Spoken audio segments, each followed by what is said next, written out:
Колишній головнокомандуючий військ НАТО в Європі генерал Веслі Кларк, колишній прем'єр-міністр України Євген Марчук та народний герой України доктор Всеволод Стеблюк були почесними гостями на банкеті за участю більш ніж 400 представників канадської та американської громадськості, військових офіцерів, релігійних лідерів, журналістів і політиків.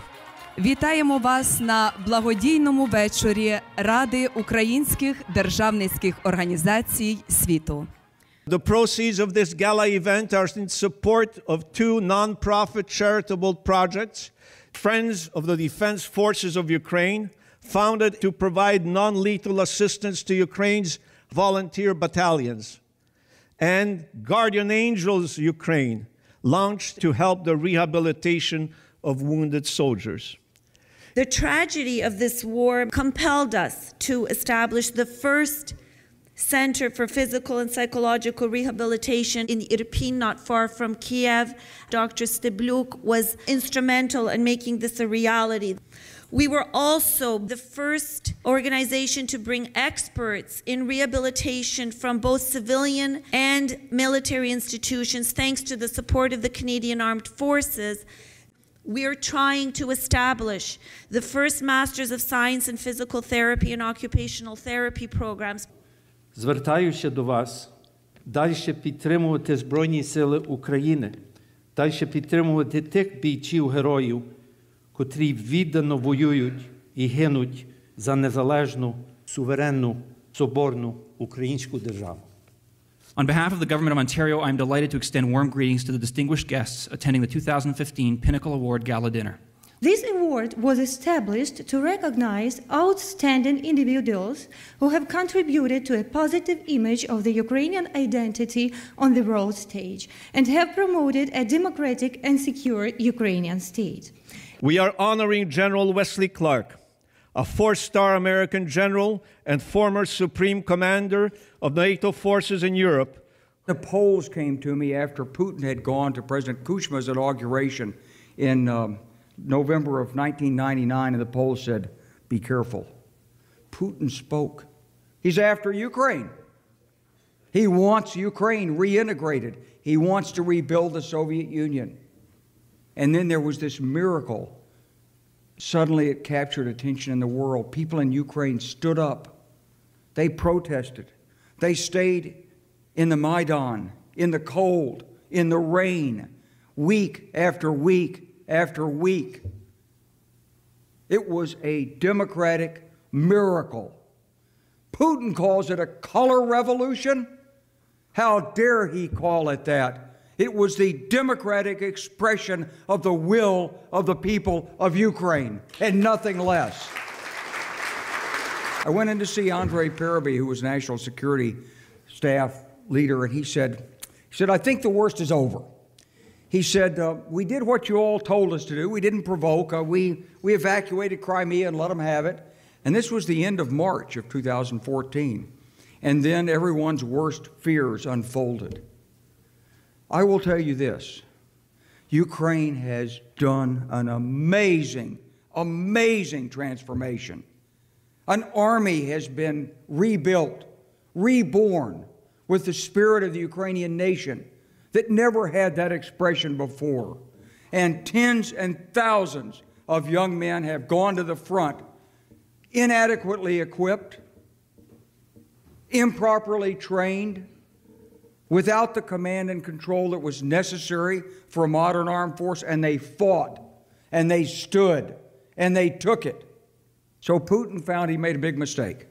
He couldn't just roll in and intimidate Ukraine, because people in Ukraine understand, if you believe in something and you truly believe it's right, you have to fight for it. Now is the hard part. Ukraine has to transform itself. It has to transform the politics. It's got to get rid of the system that was inbred during Soviet days. You're doing it in a hostile environment because you know that on the other side, Mr. Putin's working against you. He's got his people in there. He's got his sabotage teams ready. He's going to try to make the elections look bad. try to make the politics look ugly. He's going to point out corruption. He's full of dirty tricks. You got some public relations work to do because people still don't understand the real story of the Maidan. I don't know if people in North America truly appreciate what Ukraine has done or what it could become. And that's not something that's a responsibility of President Poroshenko. Ladies and gentlemen, if you believe in Ukraine, you will carry that message. You will do the homework. You will be with the politicians. You will write the letters to the opinion pages on the newspapers. You will talk to the Prime Minister of Canada or call the President of the United States press office and demand support. And you've got some military work to do because that Ukraine armed force is hanging on by a thread. It needs modern equipment. It needs Ukrbоронпром to start producing. While Putin's distracted in Syria, we've got to strengthen Ukraine politically, economically, culturally, and militarily. So there's no more military option. Take the military option totally off the table for Vladimir Putin. And I called for lethal assistance because there are mothers and fathers in Ukraine now whose children will never come home because we didn't give them the weapons they needed to defend their country against an invasion. It was a mistake. Let's get the support from the heads of the armed forces in our democracies that Ukraine needs. Training's great, and we need it, but training is not enough. The battle in Ukraine, that's the battle of our time. ISIS, that's about the future shape of the Middle East. We're not in the Middle East. That's not our civilization. Nice people, I hope they get it settled. But Ukraine is part of us. That's our heritage. That's our Europe. That's our Western way of life. Ukraine is the frontier today of Western civilization. And the question is, will it grow and prosper and be strong? And the answer, ladies and gentlemen, is in the hands of Ukraine itself, and it's in your hands. General Clark has made a compelling case to maintain a strong NATO alliance, one that cannot turn its back on Ukraine. He has called for an emergency assistance package for Ukraine, including the provision of lethal weapons. For his efforts on the world stage to defend Ukraine's independence and democracy, the International Council in support of Ukraine is honored to present the 2015 Pinnacle Award to General Wesley Clark.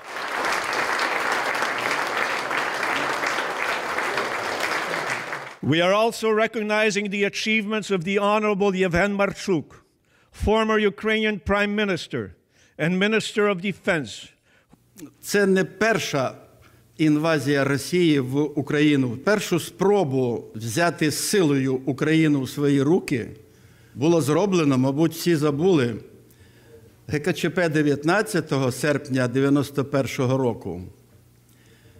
А за день до цього з Москви приїздить генерал Вареніков, бере з собою командувача Київського воєнного округу і бере першого секретаря ЦК Компартії України Горенко і йде з ними до голови Верховної Ради Кравчука для того, щоб заставити його ввести надзвичайний стан в Україні.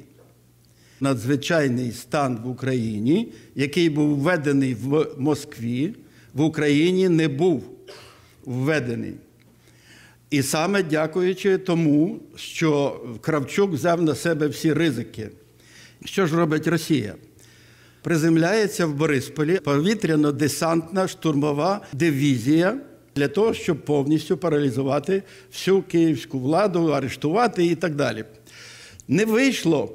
Нам допомогли те, що сьогодні називається волонтери, а тоді це просто активні люди, які почали блокувати злітно-посадочні смуги.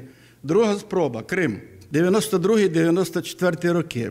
Під виглядом фестивалю кубанських козаків в Сімферополі десантується кваліфікований десант, декілька бригад, які розселяються по санаторіях, будинках відпочинку.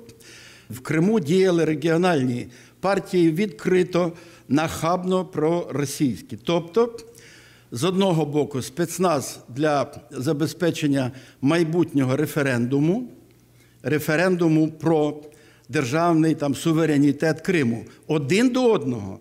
Те, що було в 2014 році. Далі намагання захопити силові структури. Далі вводиться інститут президентства. Президентом стає абсолютно проросійський суб'єкт Мешков. Він розпускає парламент, захоплюють радіотелекомпанію, захоплюють МВД, МВС і призначають свого міністра внутрішніх справ, призначають свого голову Служби безпеки, хоча в Криму є наш голова Служби безпеки, призначений з Києва. І на ранок готується захоплення приміщення Служби безпеки.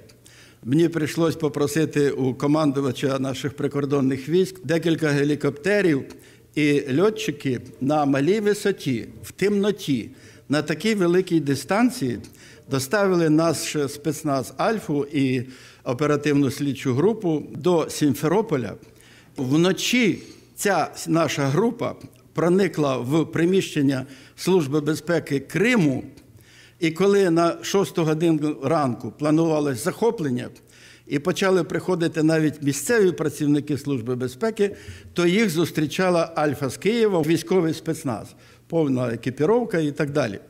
Третя акція. 2003 рік Росія боялась, що Україна, маючи інтенсивний, активний динамізм співпраці з НАТО і зближення, і як тоді говорили вони, що кораблі НАТО можуть стояти на рейді Ростова, тому що Азовське море, воно внутрішнє, тільки Керченська протока, через неї можна пройти. Росія проводить операцію по захопленню острова Тузла. Якщо захопити Тузлу, цей невеличкий острівок, то Азовське море, а це внутрішнє море українське і російське, зайти в нього вже неможливо буде. Ми стояли найближче до воєнного конфлікту. З обох сторін були заведені великі військові частини. Йде реальна загроза. Залишається 110 метрів до пересікання нашого кордону. На цьому шляху до кордону затопили наші військові стару величезну баржу.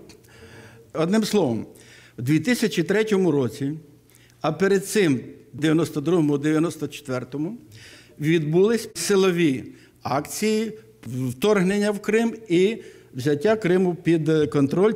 Те, що сьогодні здається, як нібито несподіванкою для світової спільноти, для наших партнерів, для європейців, нічого подібного. Просто не на всі етапи еволюції російської воєнної і стратегічної і глобальної поведінки звертали серйозну увагу. 2003 рік. Реальна загроза вторгнення на територію є Будапештський меморандум. Не звернули увагу ні наші колеги в НАТО, не придали гостроти цьому факту. Нам відповідають, ви там якось домовтеся. Ніякої різкої, ні засуджуючої, ні іншої реакції не було. Путін робить висновок, ага, можна. Тільки зараз, вже 2 роки йде війна. Війна гібридна, війна телевізійна, війна інформаційна, економічна. І тільки ось місяць чи 1,5 назад НАТО розробляє нову стратегію в зв'язку з такою поведінкою Росії. Україна наодинці з Росією ми б не вистояли, якби не партнери, якби не Сполучені Штати, якби не провідні країни НАТО. В Україні відбулось прояснення. Нема ніякого дружнього братського народу. Є складний, агресивний сусід, з яким прийдеться жити. Так, є міжнародні угоди, є міжнародні зобов'язання, але ситуації складаються інколи так, що треба думати, що треба розраховувати виключно на свої сили. Наша сила і наш порятунок в цій ситуації – це єднання, це наші друзі і майбутнє членство в НАТО. 65-70% в принципі підтримують приєднання до НАТО в майбутньому. Yevhen Marchuk was a key player in the renewal of Ukraine's state independence and in establishing the security framework of the new state through his uncompromising stand in negotiations with Russia. He formulated Ukraine's defense and security doctrine that stressed future membership in NATO and the European Union as priorities of Ukraine's foreign policy. The International Council, therefore, in support of Ukraine, is honored to present the 2015 Nation Builder Award to Yevhen Marchuk. На завершення вечора були вручені грамоти подяки жертводавцям та установам, які стали постійними спонсорами проекту «Ангели-хоронителі України». Сьогодні наш головний ворог – це можлива зневіра у власних силах та розбрат серед українців. Сьогодні нам, як ніколи, потрібна віра в силу духу українського народу, в силу українського війська. Сьогодні нам, як ніколи, потрібна єдність українського народу, єдність українців в усьому світі. Бо нас багато, а Україна у нас одна. God bless Ukraine. Слава Україні!